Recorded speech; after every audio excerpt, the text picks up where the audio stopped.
wa tazdarihi wa ma tadri bima sana'ad du'a'u sihamul lail la tukhti walakin laha amadun walil amadin qidha'u. Apakah engkau menertawakan doa, meremehkan sebuah permohonan? Engkau nggak tahu apa yang diperbuat oleh doa ini. Doa itu adalah anak panah di malam hari yang tepat sasaran, nggak pernah salah. Tapi ada waktunya yang terkadang sebagian kita ya jenuh menunggu anak panah itu menepati sasaran.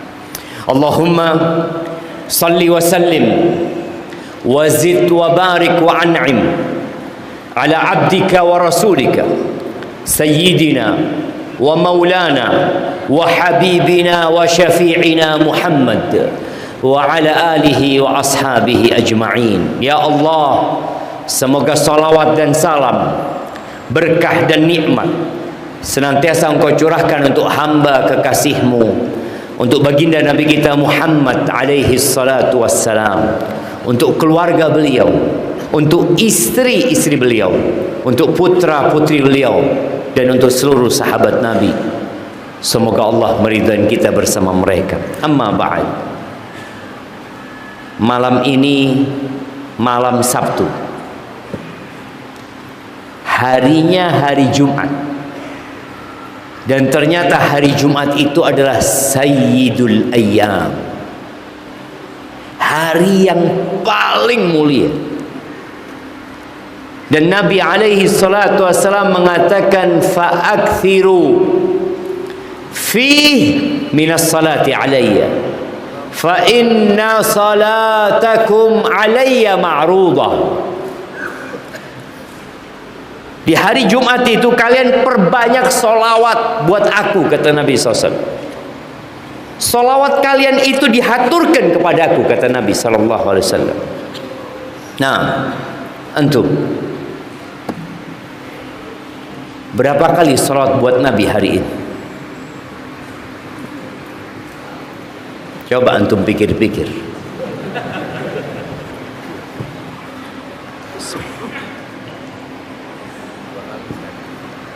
Cuma 2 kali.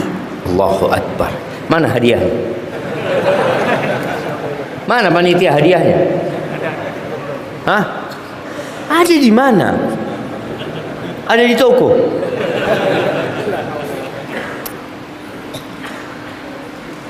Ya jemaah, kita ini kadang-kala mengaku cinta kepada Rasul SAW. Buktikan cinta. Orang yang cinta akan sering mengingat yang dia cintai. Itu bukti dia cinta. Maka kalau benar cinta antum kepada Rasul sallallahu alaihi wasallam, buktikan dengan salawat kepada Rasul sallallahu alaihi wasallam. Banyak itu, sebagian ulama menyebutkan paling tidak 300 kali. Paling tidak 300 kali. Masya Allah. Apaan nih? Oh Masya Allah, ini kasih hadiah buat antum. Yang banyak salawatnya dipakai kalau sudah 300 kali salawat buat Nabi SAW. Ahibati fillah, tadi kita kalau cinta, kita akan terus mengingat Rasul sallallahu alaihi wasallam. Ada orang yang menyebutkan Nabi, tapi nggak salawat buat Nabi alaihi salatu wassalam.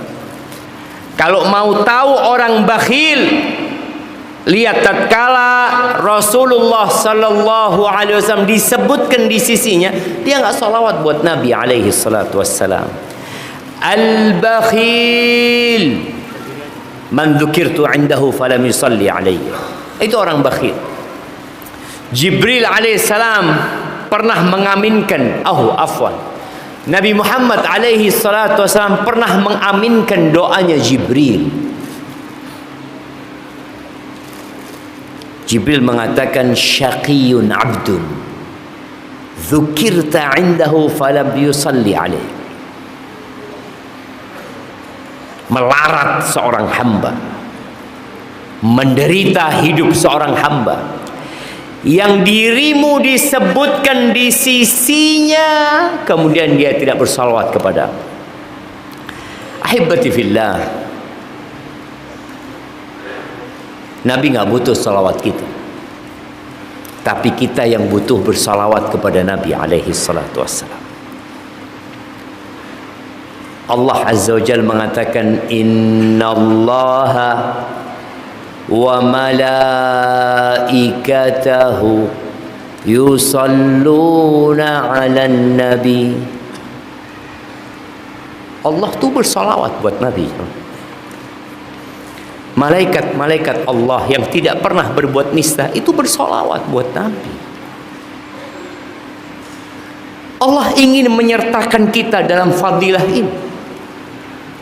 Lalu Allah mengatakan, ya ayyuhalladzina amanu sallu alaihi wa sallimu taslima. Wahai orang-orang yang beriman, bersalawatlah dan bersalamlah kalian buat Nabi Muhammad alaihi salatu wassalam. Maka nasihat ana, isi waktu antum dengan salawat buat Nabi alaihi salatu wassalam. Jangan kalah dengan seorang perempuan. Ada perempuan tua di Jogja sana, seorang ustadz cerita, ini perempuan setiap habis asar dia ke musola di dekat rumahnya. Di musola itu ada pohon mangga, insya Allah. Habis asar dia ambil daun-daun di halaman musola itu, tapi nggak disapu. Dia punya tongkat yang dikasih paku ujung. Dia gunakan untuk menusuk daun-daun tersebut. Suatu hari remaja musola yang ada di situ menyapu dalam rangka meringankan beban ibu-ibu ini. Ketika udah disapu, datang ibu-ibu. Dia melihat halaman musola itu sudah bersih, nangis dia jamaah. Lalu remaja masjid itu tanya, kenapa ibu nangis? Kan udah selesai, nggak usah repot-repot. Ibu mengumpulkan daun mangga itu. Kata dia, saya dengan setiap daun itu bersalawat buat Nabi alaihi salatu wassalam. Maka ingat, kalau benar cintamu kepada Rasul SAW, perbanyak salawat buat Nabi alaihi salatu wassalam. Ahibati fillah,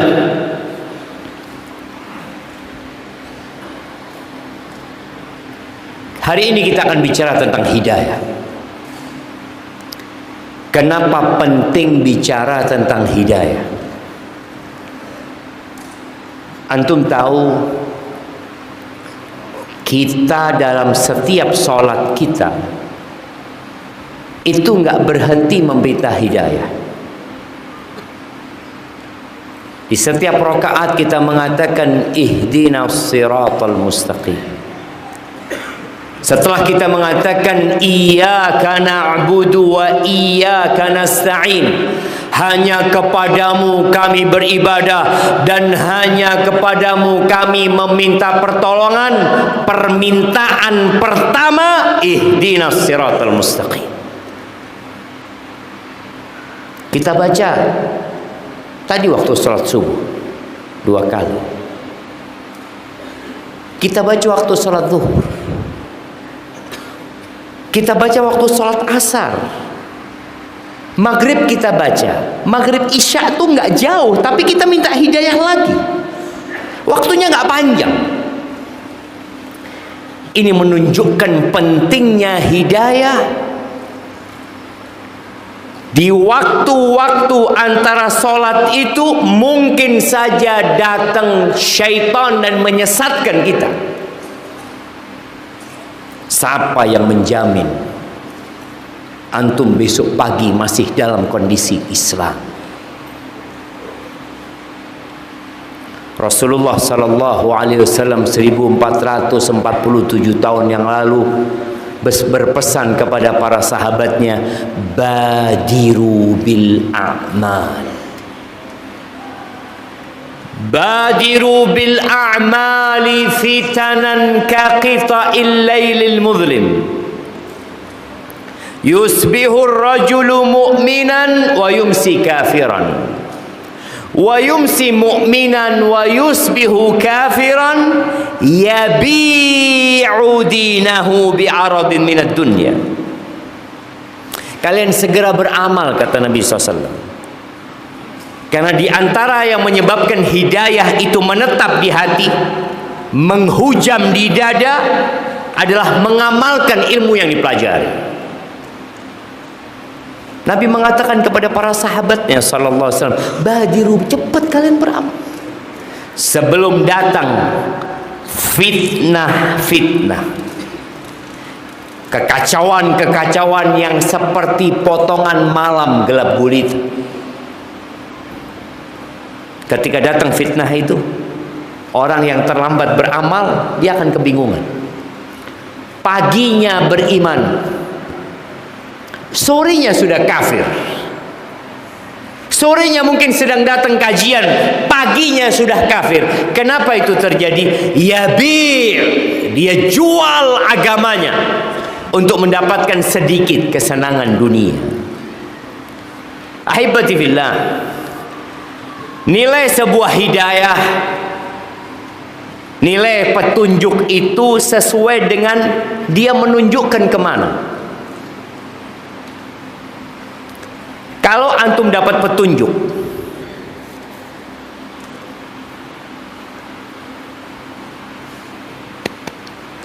antum dikasih lembaran tisu yang di dalamnya ada peta menuju ke harta karun. Harta karun itu isinya ya mungkin 1 ton emas murni. Kira-kira berapa harga tisu yang berisikan petanya? Orang akan berebut. Kenapa? Karena ini petunjuk menuju ke tempat yang semua orang ingin mendapatkan. Bagaimana kalau petunjuk itu menuju ke surga Allah Azza wa Jalla, yang luasnya seluas langit dan bumi? Allah jamaah, di surga nggak ada gerah kayak gini. Antum gerah di sini jamaah? Nggak ada. Di surga nggak ada antri toilet. Berarti tiap orang punya toilet. Nggak ada toilet di surga. Tidak ada toilet di surga. Nggak ada rumah sakit. Dan subhanallah, yang paling indahnya lagi, di surga tidak ada tidur. Anda sebagian antum sudah mulai. Subhanallah, nggak ada tidur di surga. Fiha ma tashtahihil anfus wa taladzul a'yun wa antum fiha khalidun. Ini kita bicara hidayah yang mengantarkan ke sebuah tempat yang di dalamnya apa yang diinginkan oleh jiwa antum. Antum ingin apa? Berapa banyak keinginan kita di dunia yang tidak tercapai? Berapa banyak angan-angan kita yang menguap dan tidak pernah menjadi kenyataan? Berapa banyak mimpi yang kita rajut kemudian jadi mimpi buruk, dan kita ingin cepat bangun dari tidur kita. Di surga apa saja yang antum inginkan. Antum ingin apa? Ya ma, datang seorang sahabat, dia hobinya naik kuda dan dia cinta dengan kuda.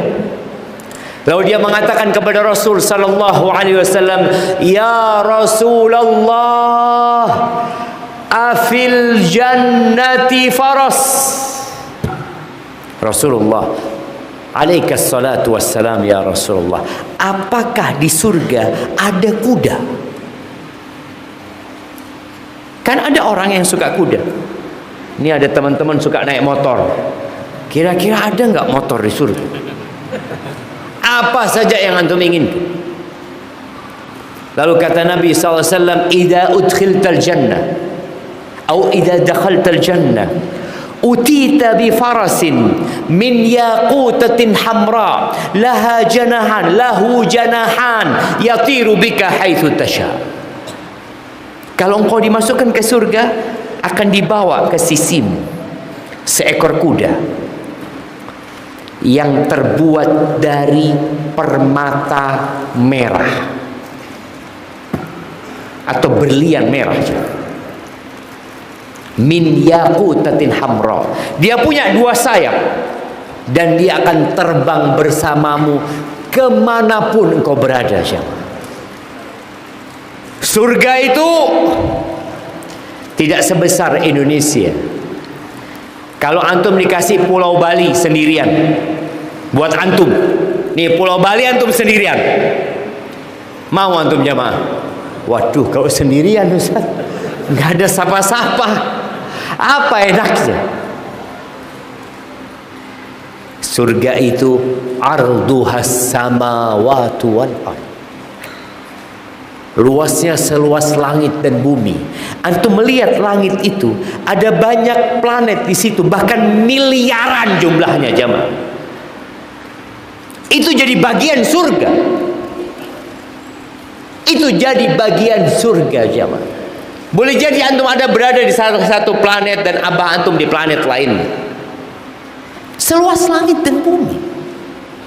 Makanya tatkala Nabi SAW dalam suatu peperangan, beliau mengatakan kepada para sahabatnya, Qumu ila jannatin arduhas samawati wal ardh. Kalian bangkit semua menuju ke surga yang luasnya seluas langit dan bumi. Umair bin Hammam al-Ansari ketika mendengar itu, dia takjub, dia mengatakan, ya Rasulullah, jannatun arduhas samawati wal ardh. Kita ini menuju ke surga yang luasnya seluas langit dan bumi. Kata Nabi SAW, na'am. Lalu Umar mengatakan, bakhi. Ucapan heran. Ditanya sama Rasul SAW, ma hamalaka an taqula bakh. Apa yang menyebabkan kau mengatakan bakh? Enggak Rasulullah, aku cuma berharap menjadi penghuni surga. Anta min ahliha. Kata Nabi SAW, engkau termasuk penghuni surga. Kira-kira antum kalau dikasih tahu antum penghuni surga, antum datang kajian? Aduh, selesai sudah. Sholat, aduh nggak perlu lagi sudah. Ada penghuni surga. Umair bin Hammam ketika mendengar itu, dia langsung mengeluarkan beberapa butir kurma dari sarung pedang, disimpan di sana sama dia. Dia mulai makan dalam rangka memperkuat dirinya dalam peperangan. Ketika dia makan, dia mikir,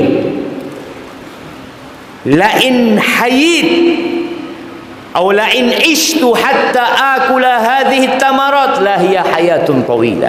Kalau aku hidup sampai menyelesaikan kurma-kurma ini, itu hidup yang panjang, kata Umar. Lalu dibuang kurma itu, dia lari jamaah ke medan perang. Kemudian dia masuk dan mati syahid jamaah. Maka subhanallah jamaah, yang kita bicarakan tentang hidayah menuju ke surga Allah yang luasnya seluas langit dan bumi. Ahibati fillah, Allah menceritakan tentang orang-orang yang tidak mendapatkan hidayah. Hidayah itu ada 2. Siapa yang menyebutkan? Nah, mana kasih hadiah? Sebutkan. Hidayatul irsyad wa hidayatul taufik. Apa artinya? Kalau hidayah irsyad itu datang dari kita menyampaikan ke orang lain. Hidayatul irsyad itu keterangan, penjelasan, Quran turun, hadis-hadis Nabi diutus, itu hidayatul irsyad. Tapi hidayatul taufik milik Allah. Allah membimbing dia untuk menerima kebenaran dan menjalankannya. Masya Allah, pasti kita. Nah, antum tahu tuh, semua orang dapat hidayah, tapi hidayatul irsyad. Makanya Allah Azza wa Jalla mengatakan, "Dzalikal kitabu la raiba fihi hudal lil muttaqin." Itu Quran, nih Quran, kitab yang tidak ada keraguan di dalamnya, hidayah buat orang-orang yang bertakwa. Artinya mereka mendapatkan taufik untuk menerima dan mengamalkannya. Allah di ayat yang lainnya di Al-Baqarah mengatakan syahrul ramadhan alladzi unzila fihi al-Quran hudal linnas. Hudal linnas, petunjuk untuk seluruh umat manusia. Abu Jahal dapat hidayah ini. Abu Lahab juga mendengar. Sama juga dengan Abu Talib. Nabi SAW membacakan Al-Quran kepada penduduk Mekah, tapi mereka menolaknya. Sampai beliau mengatakan, wa qala ar-rasul ya rabbi, wa qala ar-rasul ya rabbi inna qaumi ittakhadhu hadzal qur'ana mahjura. Rasul berkata, wahai Rabbku, kaumku menjadikan Quran ini sesuatu yang mereka tinggalkan, mereka abaikan. Allah Azza wa Jalla berfirman di surat Al-Maidah ayat 36-37, menceritakan tentang orang-orang yang mengabaikan hidayah ini. Innal ladzina kafaru law anna lahum ma fil ardi jami'an wa mithlahu ma'ahu liyaftadu bihi min adzabi yaumil qiyamah ma tuqbila minhum wa lahum adzabun alim. Sesungguhnya orang-orang kafir, andai kata milik mereka semua yang ada di muka bumi dan double, maka mereka ingin menebus diri mereka dari azab neraka, tapi nggak akan diterima sama Allah.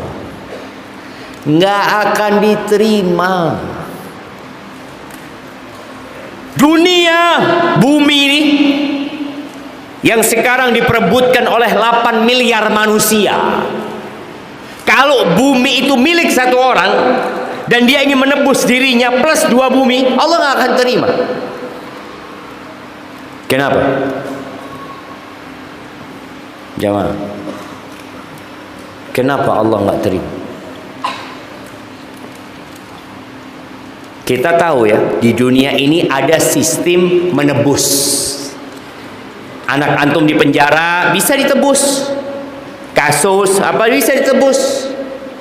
Kadangkala ingat kasus Gayus. Gayus namanya. Gayus apa? Kambunan ya. Bisa keluar dia. Akhirnya sipirnya yang masuk penjara.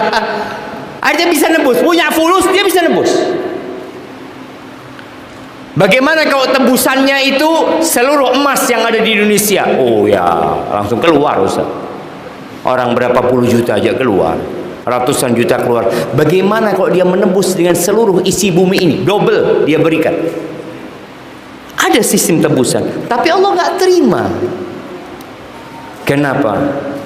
Karena dunia ini buat Allah tidak lebih dari 1 sayap nyamuk, jamaah. Nilainya sedikit, sampai kata Nabi alaihi salatu wassalam, "Lau kanatid dunya ta'dilu 'inda Allahi janaha ba'udah, ma saqa minha kafiran syarbata ma." Andai kata dunia ini ada nilainya di sisi Allah seperti 1 sayap nyamuk, 1, Allah nggak akan kasih orang kafir seteguk air. Tapi realitanya kita lihat orang-orang kafir kaya raya. Di muka bumi ini dari 8 miliar manusia, 2 miliar yang muslim, 6 miliar orang-orang kafir. Kita bayangin, Allah kasihkan kepada mereka dunia karena memang nggak ada nilainya. Terus dia menembus dirinya dengan dunia, dengan sesuatu yang tidak bernilai di sisi Allah Azza wa Jalla, nggak akan diterima. Yuriduna an yakhruju minan nar, mereka ingin keluar dari api neraka. Wa ma hum bi kharijina minha, mereka nggak akan pernah keluar dari neraka. Walahum adzabun muqim, mereka akan mendapatkan azab yang kekal buat mereka. Penghuni surga, kita lihat Apa yang mereka katakan ketika mereka masuk surga? Di surat Al-A'raf di ayat 43 Allah mengatakan tentang ucapan penghuni surga. Penghuni surga mengatakan, wa qalu alhamdulillah alladzi hadana li hadza wa ma kunna linahtadiya laula an hadanallah. Penghuni surga mengatakan, segala puji bagi Allah yang telah menunjuki kami kepada surga ini. Ini bicara hidayah, bicara peta menuju ke surga. Segala puji bagi Allah yang telah memberikan hidayah kepada kita untuk masuk surga ini. Dan sekali-kali kami tidak akan mendapatkan petunjuk kalau Allah tidak memberi kami petunjuk. Enggak akan. Ahibati fillah,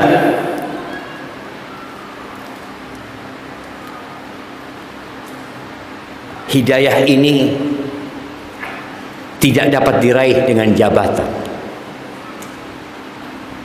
Bahkan kadangkala orang yang punya jabatan tinggi itu sulit mendapatkan hidayah. Terkadang ada kesombongan di sana, ada keangkuhan.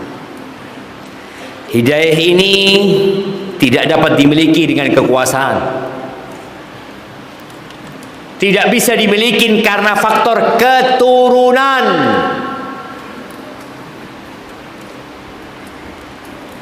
Karena bapakku Nabi, aku pasti dapat hidayah. Enggak.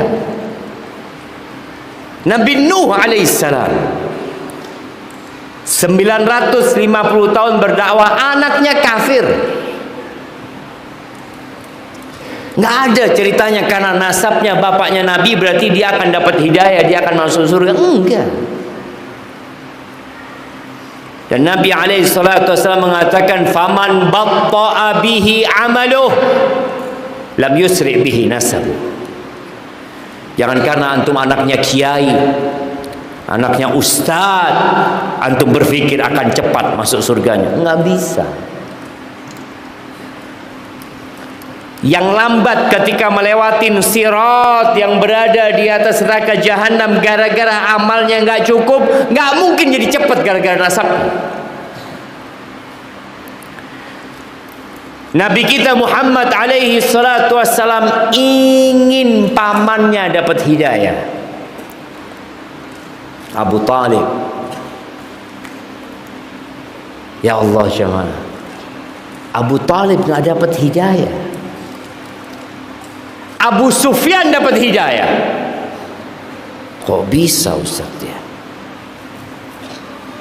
Bukan kita yang mengatur hidayah itu buat siapa.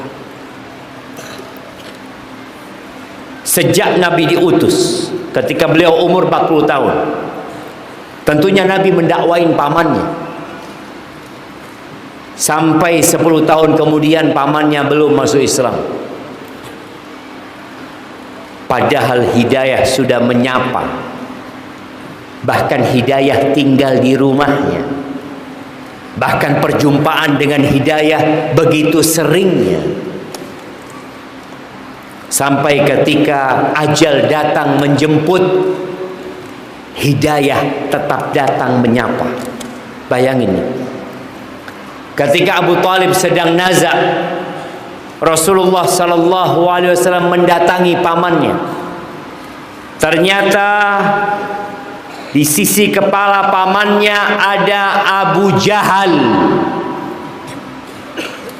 dan Abdullah bin Abi Rabi'ah atau Abdullah bin Abi Umayyah. Dua orang. Rasul sallallahu alaihi wasallam mengatakan kepada pamannya, memberikan petunjuk yang namanya tadi hidayatul irsyad.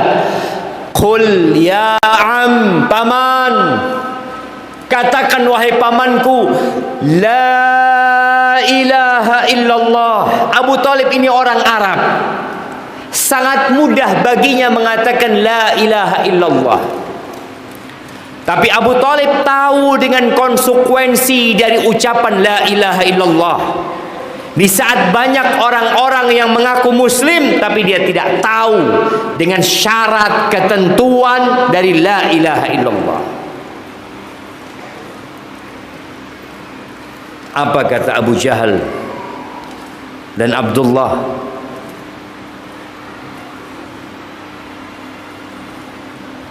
Atarghabu an millati Abdul Muttalib? Apakah engkau tidak suka dengan ajaran bapakmu Abdul Muttalib?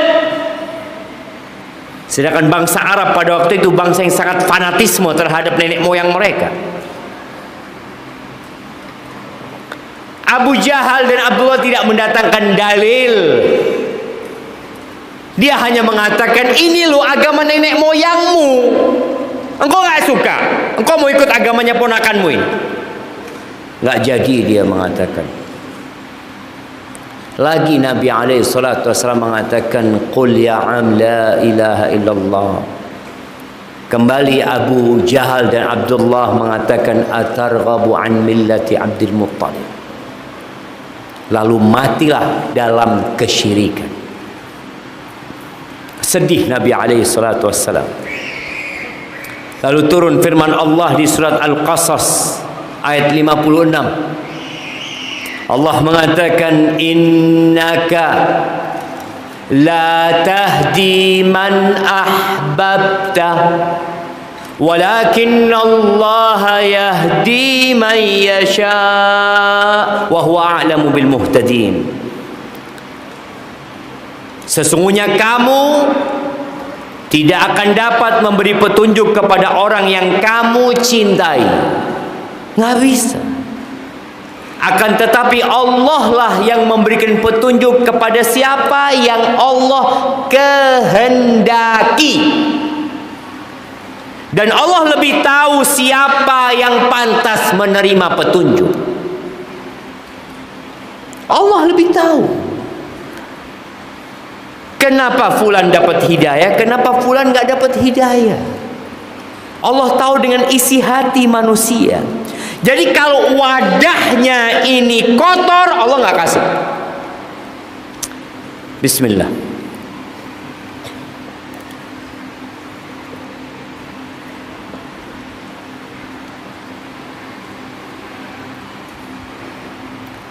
Alhamdulillah. Jamaah, ana tanya sama antum, kalau gelas ini kotor, apakah antum akan tuangkan air? Kagak. Antum akan tuangkan teh? Enggak mungkin lah, kotor tempatnya. Dan Allah yang lebih tahu dengan wadah untuk hidayah itu, apakah pantas untuk dituangkan hidayah di sana atau tidak? Abu Jahal dan Abdullah bin Abi Umayyah ini, Abu Jahal nggak dapat hidayah, Abdullah masuk Islam nanti. Padahal dua-duanya sama sebagai penghasut, yang menghasut Abu Talib supaya tidak masuk Islam. Jamaah rahimakumullah, Abu Jahal, kenapa ya Abu Jahal itu benci banget sama Rasul sallallahu alaihi wasallam? Padahal ada hubungan kekerabatan antara Abu Jahal dengan Nabi alaihi salatu wasallam. Abu Jahal itu namanya Amr ibn Hisham. Amr ibn Hisham di kalangan Quraisy digelari Abul Hakam. Abul Hakam ini maknanya ya orang yang bijak, orang yang bijaksana. Tapi sama Nabi SAW dirubah gelarnya jadi Abu Jahal, bapaknya kebodohan. Ada sebuah kisah. Suatu hari, ini disebutkan oleh Imam Al-Qurtubi dalam tafsir surat Al-Jathiyah di ayat 23. Allah mengatakan wa khatama ala sam'ihi wa qalbihi. Allah menutup pendengaran dan hatinya. Jadi jemaah, kalau gelas kotor tadi masih mungkin dibersihkan kemudian dikasih hidayah. Tapi kalau ada gelas kebalik, Antum mau datangkan satu tangki berisi 50.000 liter, antum tuangkan ke sini, mungkinkah ada yang masuk? Ada. Maka kita meminta kepada Allah yang membolak-balikkan hati kita agar hati kita ditetapkan di atas agama Allah Azza wa Jalla. Suatu hari Abu Jahal ini tawaf. Abu Jahal itu umroh, jemaah. Iya, haji loh, haji. Loh, ada Ka'bah di sana. Jadi orang-orang musyrikin itu umroh dan haji. Walaupun nggak pakai visa furoda atau visa apa, mereka nggak pakai visa reguler apa-apa, mereka haji. Dan mereka mengagungkan Baitullah. Tapi mereka melakukan kesyirikan. Mereka menyembah Allah dan menyembah selain Allah. Jadi mereka yang dikatakan syirik itu tadi, menyembah Allah dan menyembah selain Allah Azza wa Jalla. Suatu hari Abu Jahal sedang tawaf bersama Al-Walid ibn al-Mughirah. Walid bin Mughirah ini tokoh Quraisy juga yang dituakan. Mereka lagi tawaf keliling, ngobrol tentang Nabi Muhammad alaihissalatu wassalam. Lalu kata Abu Jahal, wallahi inni la'a'lamu innahu lasadiq. Demi Allah, aku tahu Muhammad sallallahu alaihi wasallam itu benar. Kata Abu Jahal. Mah, kata Al-Walid bin Mughirah, wa ma dallaka ala dhalik? Dari mana engkau tahu kalau dia benar?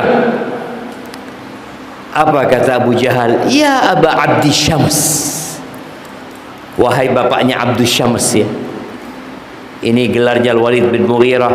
Kunna nusammihi fi sabahu sadiqul amin. Ketika dia masih muda, kita menggelari dia As-Sadiq Al-Amin. Gimana sih engkau? Lalu kata dia, falamma tamma aqluh wa kamula rushduh nusammihi al-kadhib al-khain. Lalu tatkala dia semakin sempurna akalnya, semakin dewasa, lalu kita katakan dia pendusta, pengkhianat. Wallah inni la'alamu innahu lasadiq. Enggak, dia benar. Dia benar, kata Abu Jahal. Lalu kata Al-Walid bin Mughirah, fama yamna'uka an tusaddiqahu wa tu'mina bihi. Lalu apa yang menghalangimu untuk beriman kepadanya dan mengikuti dia, percaya sama dia?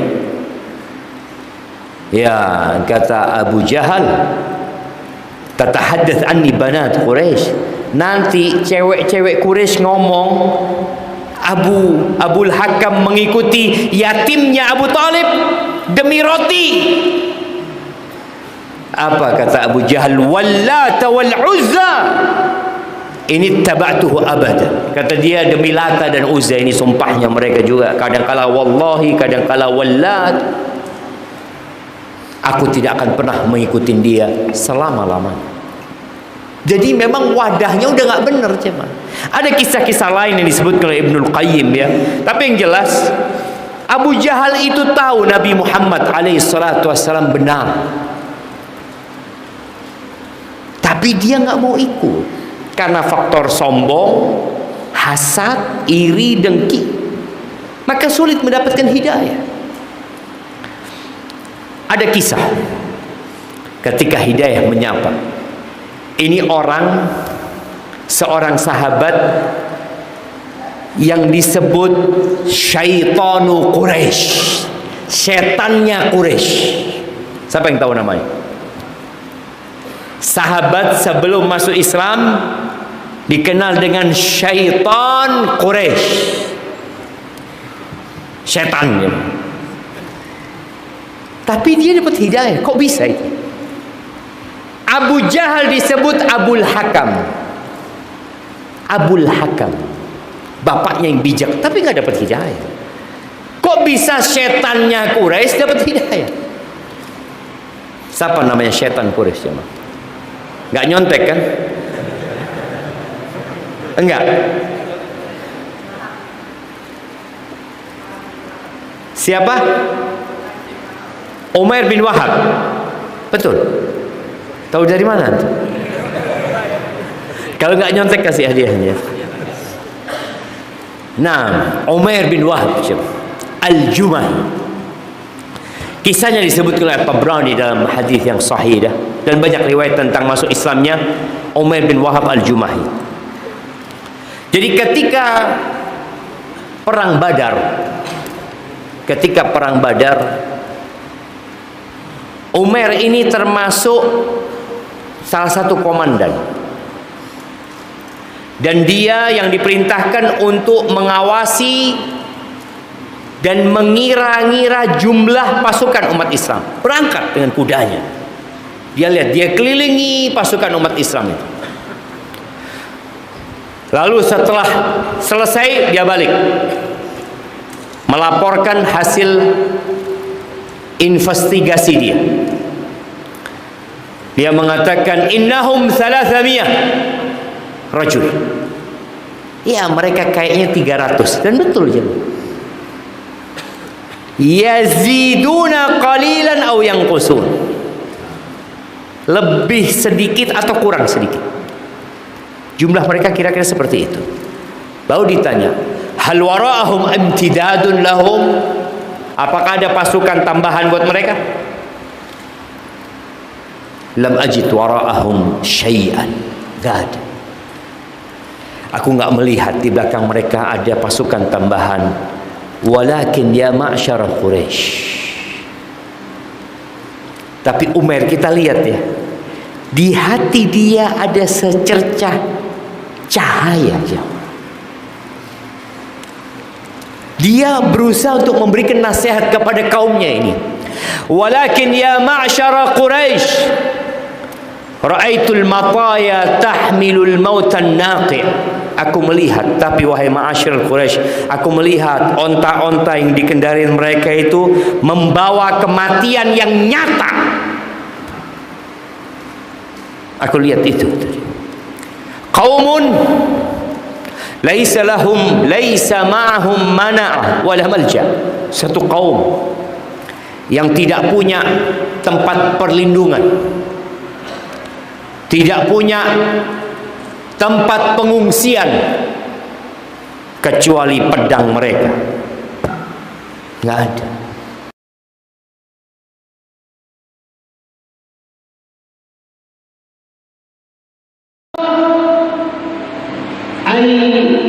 Yuqtala rajulun minhum hatta yuqtala rajulun minhum. Aku dalam pandanganku nggak akan dibunuh satu orang di antara mereka kecuali dibunuh satu orang di antara kita.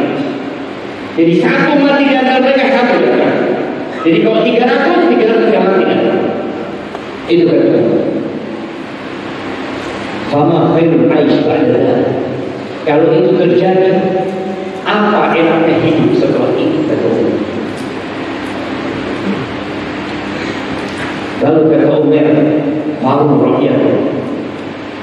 Itu laporanku, silahkan kalian ambil pendapat. Omongan Umar itu membuat pasukan Badar ini, pasukan Quraisy ini konflik. Sebagai mengatakan udah pulang aja. Ayo pulang aja. Ngapain di sini? Mereka saudara-saudara juga. Kalau harus terbunuh 300, apa yang hidup setelah itu? Sebagian pulang dan sebagian pulang. Yang pasang badan siapa? Abu Jahal. Abu Jahal nggak ada ceritanya pulang. Yang mau pulang dikatakan pengecut, kata Abu Jahal. Akhirnya takut nggak berani pulang. Gara-gara dia. Padahal Abu Jahal menjadi orang yang pertama mati ketika perang Badar. Kadang-kadang memang terus terang ketika anak membaca sejarah Abu Jahal ini, anak mikir kenapa Abu Jahal mati-mati. Dia kan boleh banget sama Rasul SAW, menyakiti Nabi SAW tidak mengatakan tapi nggak mati-mati. Ternyata orang-orang zalim itu ujian buat orang-orang soleh. Diuji.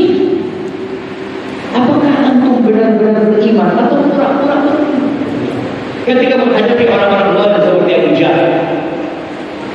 Dan Nabi pernah mau dicekik, pernah mau diinjak kepalanya oleh orang itu.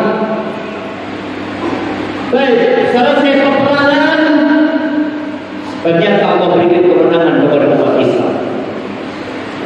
70 tewas dari kalangan musyrikin, 70 tawan dari kalangan mereka. Meninggal dari umat Islam 22 atau kurang ya 20 ini katakan atau kurang lebih dari ini. Subhanallah. Akhirnya kaum Quraisy pulang dengan kekalahan. Tokoh mereka tewas itu. Umayyah bahwa anaknya termasuk yang ditangkap. Akhirnya suatu hari Urwah bin Zubair cerita tentang ceritanya Umayyah bin Wahab. Mereka berdua sedang duduk di hijir Ismail. Kita lihat ya, sekarang kalau mau masuk hijir Ismail harus antri. Dulu buat jamaah hijir Ismail. Iya, ketika dibawa orang-orang musyrikin lagi ngobrol, mereka cerita tentang ya pahlawan-pahlawan mereka yang terbunuh ketika perang Badar. Lalu katanya Safwan, wallahi ma fil aish ba'dahum min khair. Nggak ada enaknya hidup setelah mereka meninggal dunia. Safwan bin Umayyah bapaknya mati ketika perang Badar itu. Umar ketika Safwan mengatakan itu, kata Umar, sadaqta, benar apa yang kau katakan. Wallahi laula dainun alayya la amliku qada'ahu. Andai kata bukan karena hutang yang aku nggak bisa melunasi. Nih, orang kafir takut sama hutang, orang Islam sibuk dengan pinjol. Ya, lihat tentu. Bahkan senang sekali dengan yang namanya hutang.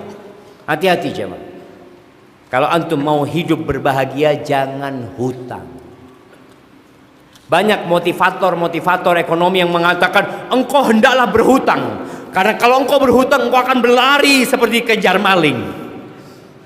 Ya karena punya hutang. Enggak. Utang itu hammun bil lail wa dhullun bin nahar. Hutang itu kegelisahan di malam hari dan kehinaan di siang hari. Kita lihat Umar dalam kondisi kafirnya takut dengan hutang. Dia mengatakan, andai kata bukan karena hutang yang aku belum bisa melunasinya.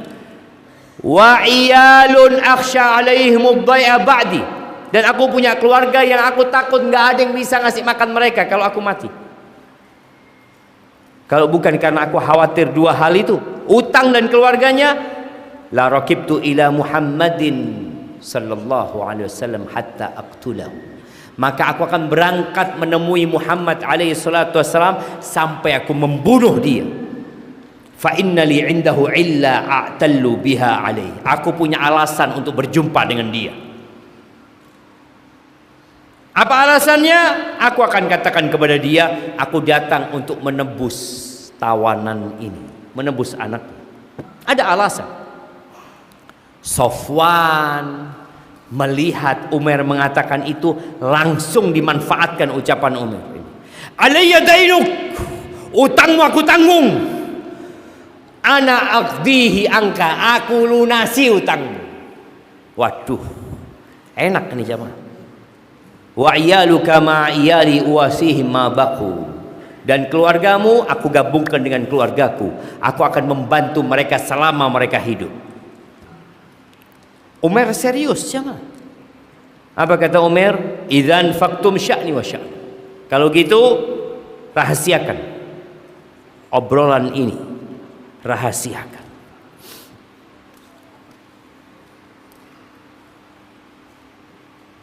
Masya Allah. Nah, ana dapat surat jemaah, suruh berhenti ustadznya. Iya, 10 menit lagi insyaallah jemaah, baru kita masuk sesi tanya jawab insyaallah. Nih Umar, langsung dia pulang ke rumahnya, dia asah pedangnya, dia kasih racun jemaah. Karena kalau dia menebas kemudian hanya kena tangannya, maka nggak mati orang itu. Tapi kalau sudah diracun, dia akan mati karena racun yang ada di pedangnya itu.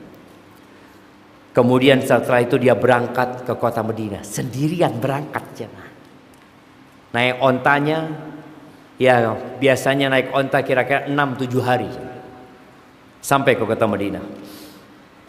Ketika sampai kota Madinah, Umar lagi turun di depan Masjid Nabawi, kelihatan sama Umar bin Khattab radhiyallahu taala anhu. Apa kata Umar? Hadzal kalb. Kata Umar, "Ini anjing nih," kata Umar. Iya. Aduullah, musuhnya Allah. Umar bin Wahab. Enggak mungkin dia datang kecuali untuk kejahatan. Dia yang menebak jumlah kita pada waktu perang Badar, kata dia. Akhirnya Umar masuk menjumpai Nabi SAW, mengatakan, "Ya Nabi Allah, ni ada musuhnya Allah, namanya Umar bin Wahab. Dia datang bawa pedang.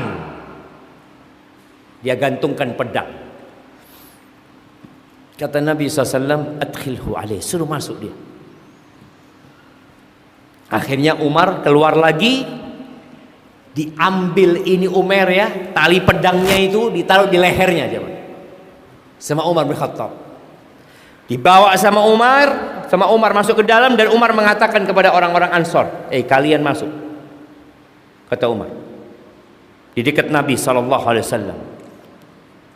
Hati-hati sama orang ini, kata dia. Umar mengatakan, "Wahdharu alai min hadzal khabith fa innahu ghairu ma'mun." Ini orang bahaya, nggak aman orang ini. Dipegang sama Umar. Dibawa, ketika Rasul SAW melihat Umar bawa Umar kayak gitu, Umar sama Umar. Umar itu Umar cilik artinya jemaah. Kata Nabi SAW, "Ya Allah, ma al-tafaq ya Rasulullah." Nabi itu lembut sekali jemaah.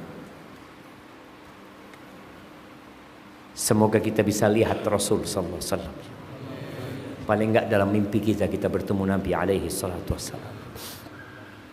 Nabi pernah mengatakan, "Inna min asyaddin nasi hubban li man lam yarani wadda law ra'ani bimalihi wa ahlihi." Termasuk orang yang paling cinta kepada aku adalah orang yang belum pernah melihat aku, kata Nabi SAW. Tapi dia ingin melihat aku, walaupun harus mengorbankan semua hartanya dan keluarganya. Kalau dikatakan kepada dia, keluargamu mati semua dan hartamu habis, tapi engkau bisa melihat Rasulullah SAW, orang ini akan mengatakan, nggak apa-apa, yang penting aku bisa melihat Rasul SAW. Itu orang yang paling cinta kepada Nabi SAW. Akhirnya kata Nabi SAW, "Lepas Umar, biarkan dia ya Umar." Lalu Nabi mengatakan alaihi salatu wasallam, "Udnu ya Umar, Umar, engkau mendekat ke sini." Bawa pedang dia aja mah. Lalu dia mengatakan, "In'amu sabahan." Ini ucapan selamat orang-orang Quraisy ya. An'imu au an'im sabahan, ucapan mereka, selamat pagi lah. Kadang kala seperti itu, kadang mungkin seperti itu maknanya. Selamat pagi. Pagi yang indah buat engkau.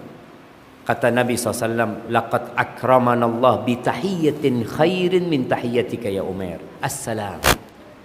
Kita udah dikasih ucapan selamat yang lebih baik daripada ucapan selamatmu, yaitu Assalamualaikum. Tahiyyatu ahli jannah.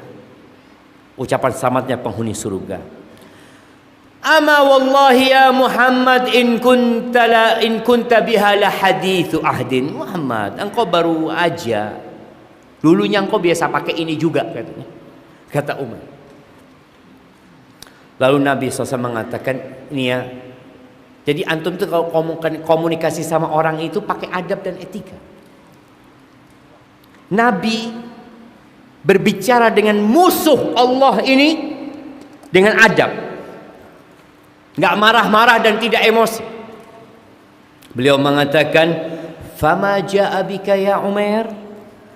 Apa yang membuatmu datang ke sini wahai Umar? "Jitu li hadzal asir alladhi fi aydikum." Aku datang untuk menebus tawanan yang ada di tempat kalian ini. Lalu Nabi bertanya alaihi salatu wasallam, "Fama balus sayfi unukika?" Kenapa di lehermu ada pedang? Kenapa engkau bawa pedang? Apa kata Umar? Qabbahallahu min suyuf. Semoga Allah menjelekkan pedang ini. Wa hal aghnat anna syai'an? Apakah ini ada gunanya buat kami? Setelah perang Badar itu nggak ada, kami kalah sudah gitu. Lalu kata Nabi SAW, usdukni ya Umar, man ladzi ji'ta bihi. Umar, jujurlah engkau sama aku. Kenapa engkau datang? Ma ji'tu illa lidzalik. Aku datang untuk itu. Lalu Nabi SAW mengatakan, bal, akan tetapi yang menyebabkan kau datang ya Umar, qa'atta anta wa Safwan bin Umayyah. Engkau duduk bareng Safwan bin Umayyah di Hijr Ismail. Lalu kalian berdua mengingat tentang pahlawan-pahlawan kalian yang terbunuh di perang Badar itu. Lalu engkau berkata, kalau bukan karena utang yang aku tanggung dan keluarga yang aku takut mereka akan terlantar, niscaya aku akan keluar sampai membunuh Muhammad SAW. Dan Safwan menanggung itu semua, menanggung utangmu dan keluargamu dengan catatan engkau membunuhku. Wallahi, kata Nabi SAW, wallahu hailun bainaka wa baina dzalik. Allah akan menghalangi antara apa yang kau inginkan. Ketika itu Umar langsung teriak. Dia mengatakan, asyhadu an la ilaha illallah wa asyhadu annaka rasulullah. Hadza amrun lam yahdurhu illa ana Safwan. Kata Umar, urusan ini enggak ada yang ketahu kecuali aku dengan Sufyan. Fa wallahi ma amba'aka bihi illallah. Enggak ada yang ngasih tahu engkau kecuali Allah Azza wa Jalla. Lalu Umar mengatakan, falhamdulillahilladzi hadani lil Islam. Umar mengatakan segala puji bagi Allah yang telah memberikan hidayah kepada aku masuk Islam. Orang kalau dapat hidayah, apa yang harus dia lakukan? Sebagian kita mengatakan, saya baru hijrah, saya baru dapat hidayah. Dulu saya hidup Allah jahiliyah Ustaz, sholat enggak, maksiat terus. Apa kata Nabi SAW kepada para sahabat? Beliau mengatakan, faqihu akhakum fiddin wa aqri'hul Qur'an. Fahamkan saudara kalian dengan agamanya dan ajarkan kepada dia Al-Quran. Ajari supaya hafal Quran. Wa atliqu asirahu. Tawanannya lepaskan. 3 hal. Tafaqquh fid din, menghafal Al-Quran. Jadi antum kalau baru hijrah, fokus belajar agama. Alhamdulillah ada kajian-kajian rutin yang diadakan. Paling nggak sepekan sekali. Kalau nggak bisa sepekan sekali, sejumat sekali. Datang waktu khutbah Jumat, sebelum khatib naik mimbar, dengarkan khutbah itu. Perlu belajar agama kita. Apalagi kebanyakan kita Islamnya keturunan. Kita kadang kala sholat ya dari dulu kayak gitu Ustaz. Yang penting kan sholat Ustaz. Apa kata Nabi SAW? Dalam hadis yang diriwayatkan Tabrani, dan hadis ini hasan. Innar rajula la yusalli salata 60 sanah wa lam tuqbal lahu salah. Ada orang yang sholat selama 60 tahun sholat, satu pun sholatnya nggak ada yang diterima. Satu pun nggak ada yang diterima. Nggak main-main jemaah. Kita perlu belajar. Kenapa nggak diterima? Karena dia sholat yang asal-asalan. Yutimmu ruku'ahu wa la yutimmu sujudahu. Yutimmu sujudahu wa la yutimmu ruku'ahu. Sujudnya sempurna, ruku'nya nggak sempurna, ruku'nya sempurna, sujudnya nggak sempurna. Yang penting sholat, kata dia. Belajar. Akhirnya setelah masuk Islam, Umar ini, apa kata Umar bin Khattab? Kata Umar, walladzi nafsi biyadihi, demi yang jiwaku di tangannya, la khinzir kana ahab ilayya min Umar hina tala alaina. Demi Allah, kata Umar, babi itu lebih aku cintai daripada Umar bin Wahab ketika dia datang tadi. Wala huwal yawm, dan sekarang hari ini dia lebih aku cintai daripada sebagian anakku, kata Umar bin Khattab. Itu Umar bin Khattab. Akhirnya setelah itu Umar belajar beberapa hari di kota Madinah atau beberapa pekan, lalu dia minta izin sama Nabi SAW. Ya Rasulullah, aku mau balik ke Madinah, aku mau balik ke Mekah. Sebagaimana aku memerangi Islam, aku akan balik ke Mekah menyebarkan agama Islam ini. Safwan bin Umayyah tiap hari keluar kota Mekah. Kalau ada kafilah datang tanya, ada kabar penting? Nggak ada, kata dia.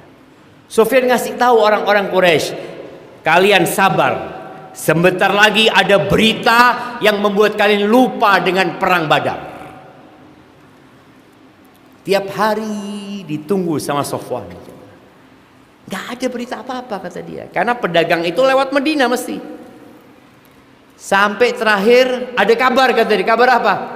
Umar masuk Islam, kata dia. Allah, Safwan nih jamaah bersumpah nggak akan ngomong sama Safwan. Akhirnya Umar sampai kota Mekah, dia berdakwah di Mekah. Banyak yang masuk Islam dengan dakwahnya Umar. Tapi Safwan nggak mau ketemu Umar dan nggak mau masuk Islam dia. Padahal Safwan ini sepupu sama Umar bin Wahab ini. Sampai terjadi penaklukan. Akhirnya setelah beberapa hari atau beberapa bulan, Umar bin Wahab bawa orang-orang masuk Islam hijrah ke Madinah. Pada waktu penaklukan kota Mekah, Safwan ini kabur. Karena dia termasuk yang dihalalkan darahnya oleh Nabi SAW untuk dibunuh. Akhirnya Umar datang kepada Rasul SAW. Ya Rasulullah, Safwan bin Umayyah, dia kabur meninggalkan Mekah. Aku ingin engkau memberikan jaminan keamanan buat dia, ya Rasulullah. Semoga dia masuk Islam, kata dia. Bayangkan ya, peristiwa itu tahun ketiga sampai tahun ke-8, Umar tetap berharap Safwan dapat hidayah. Tetap dia berharap. Maka dia minta kepada Rasul sallallahu alaihi wasallam, ya Rasulullah, kasih aku tanda supaya Safwan percaya. Maka dikasihlah imamah yang dipakai Nabi SAW untuk masuk kota Mekah, diberikan kepada Umar bin Wahab sebagai bukti bahwa engkau dapat jaminan keamanan. Akhirnya berangkatlah dikejar Safwan bin Umayyah. Dipanggil Safwan, Safwan, dipanggil dengan gelarnya, dengan kunyahnya. Akhirnya berhenti, kata dia. Ada apa engkau, kata dia. Aku nggak mau ngomong sama engkau, kata dia.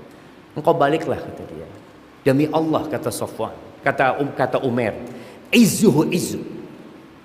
Kehormatan dia kehormatanmu.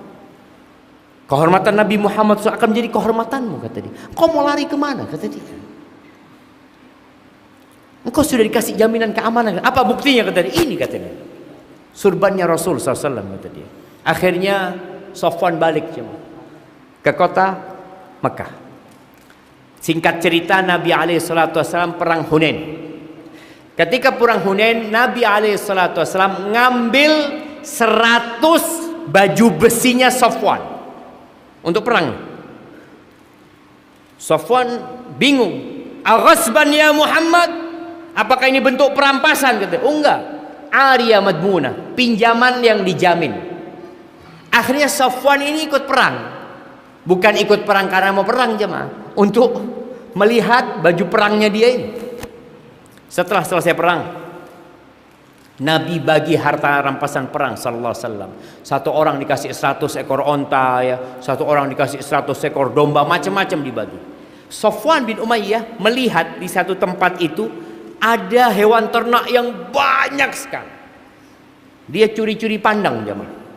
Dia lihat. Nabi melirik Safwan melihat sana.